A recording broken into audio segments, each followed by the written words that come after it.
Hi, I'm Ben Pfefferman, and welcome to a new segment of Esports Unfiltered called A Brief History. Okay, with the E at the end instead of a Y, because it's esports. So what we are going to do is we are going to break down some of the most significant moments of esports history, whether it's the biggest teams, players, tournaments, the moments that have really shaped this industry, and give you the background and context to appreciate them in their moment of time. In OG's debut year, 2016, they took home a whopping $3 million prize pool from the Frankfurt Major. But, you know, as much as $3 million sounds big in Dota 2, it really isn't, and pales in comparison to what teams can make at the biggest event of the year, the International. The event is organized by the game publisher Valve, and it brings together some of the biggest teams, the best teams in the world, to come together all under one roof to crown one world champion. And the prize pools are insane. When this tournament first started off, $1 million was a big prize pool. By the time they got to 2016, we're talking about a $20 million prize pool. And now this year for 2021, the International is gonna have a $40 million prize pool, and it's all crowdfunded from the players who are purchasing battle passes, and Valve takes a percentage of that and puts it towards this ginormous prize pool. Up until the 2019 TI, no team had ever won this tournament twice. Spoiler alert, until now. OG became the first team in history not only to win the International twice, but to do it in back-to-back years. Let's open up the history book for OG. After a tough loss at Birmingham 2018, Fly and No-Tail were really at a crossroads. These guys were best friends for decades. They had played over 1,500 matches together. That's the equivalent of 2 full months of their lives playing Dota together. But now they're at the point where something's gotta give. Everything was slowly falling apart for OG. They had this turbulent season, abysmal results, and because of some late roster changes, they didn't even get a direct invite to the International. They would have to fight their way through the open qualifiers. Although they had dominated and won several majors and were really favorites to win TI in previous years, they just couldn't make those deep runs and win on the biggest stages. Fly and S4 left for Evil Geniuses, giving OG only a month to sort out their roster. But luckily, Anna decides to come back, and they add a unproven mid named Topson. Now this was a shock to fans, as little was known about this player. You know, he was a pub star that had no professional experience, and his first real tournament would be the biggest tournament in esports. OG was in shambles, and although the open qualifiers would be a good proving ground for their new roster, they had little hope of winning it all. They were arriving as underdogs for the first time since their inception. OG handily made it through open qualifiers, but the group stage looked too strong for the newly formed roster.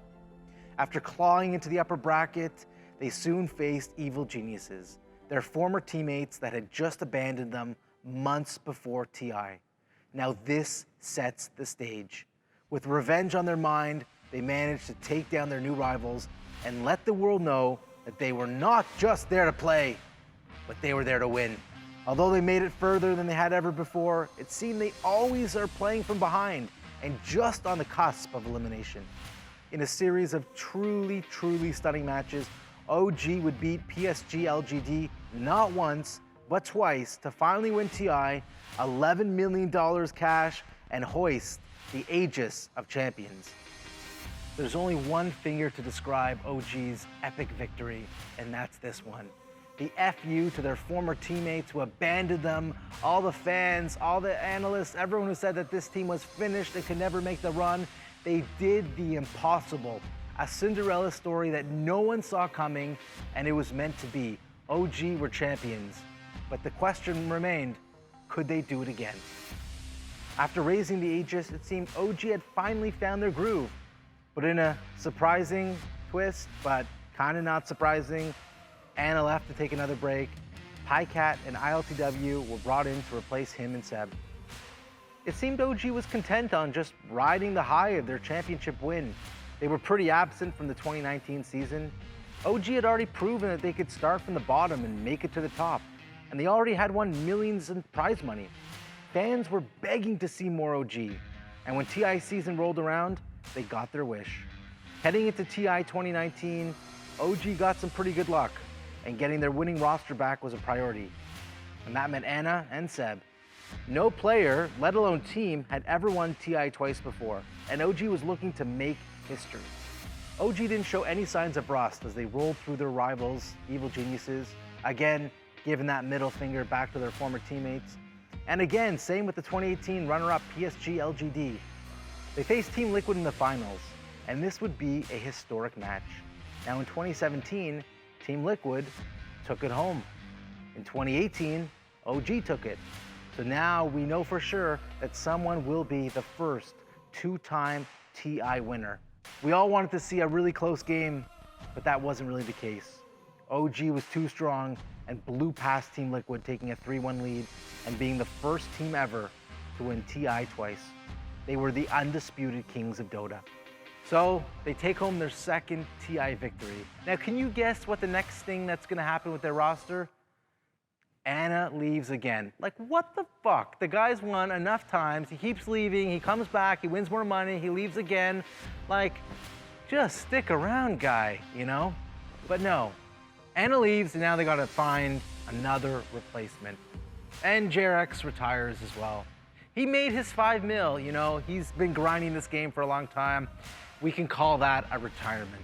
He retired, and I can bet you he will be back. OG are gearing up for 2021's TI-10 with the return of Anna and the addition of Saxa in place of JerAx. However, they failed to qualify for their second major in a row, and they're facing relegation to the lower division. They will return to fight for their TI lives, but in the regional qualifiers. That's their only path to make it to the biggest tournament of the year. Does OG have the magic to make it a three-peat?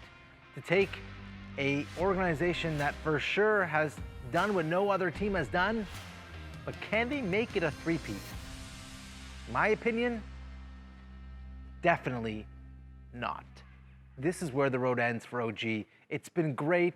They have their place in history, but it is extremely unlikely, I'm even gonna say impossible, for them to do that with the amazing teams that are already competing for this year's title. Hopefully I'm wrong. Hopefully we can expand this incredible story that is OG in Dota 2. I'm Ben Pfefferman. This was our new segment called A Brief History, and this is Esports Unfiltered.